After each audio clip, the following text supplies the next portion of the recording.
చాలామంది farmers summer మేనేజ్మెంట్లో ఈ యొక్క చిక్కు డ్రింకర్ల ద్వారా ఇచ్చేటప్పుడు వాటర్ అనేది మార్నింగ్ పెట్టినట్లయితే ఈవినింగ్ తీసేస్తున్నారు. అట్లా లాంగ్ టైం ఇవ్వడం వల్ల వాటర్ ఇంటేక్ అనేది తగ్గుతుంది. అదే అనేది చిక్కు డ్రింకర్ల ద్వారా ఇచ్చేటువంటి వాటర్ కంటామినేటెడ్ కావడం వల్ల మనకు మొదటి వారంలో గురుకలు రావడానికి అవకాశం ఉంటుంది. కాబట్టి 3 అవర్స్కి ఒకసారి కంపల్సరీగా వాటర్ అనేది చేంజ్ చేస్తూ ఉండాలి.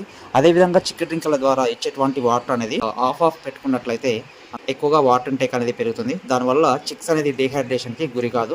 అదేవిధంగా బ్రూడింగ్ మేనేజ్మెంట్ అనేది సమ్మర్లో కూడా 80 నుంచి 80 ఫారెన్హీట్ అనేది మెయింటైన్ చేస్తూ ఉండాలి. ఎప్పటికప్పుడు వాటర్ అనేది కంటామినేటెడ్ కాకుండా వీక్ చిక్స్ ఉన్నట్లయితే సపరేట్ చేసేసి వాటికి సపరేట్ మెడికేషన్ అనేది ఇస్తూ ఉండాలి. నెక్స్ట్ వీక్లో ఇచ్చేటువంటి మెడికేషన్ 3 డేస్ అనేది కాల్షియం మెడిసిన్ అనేది 200 ml 1000 చిక్స్ ప్రకారం కంపల్సరీగా ఇవ్వాలి.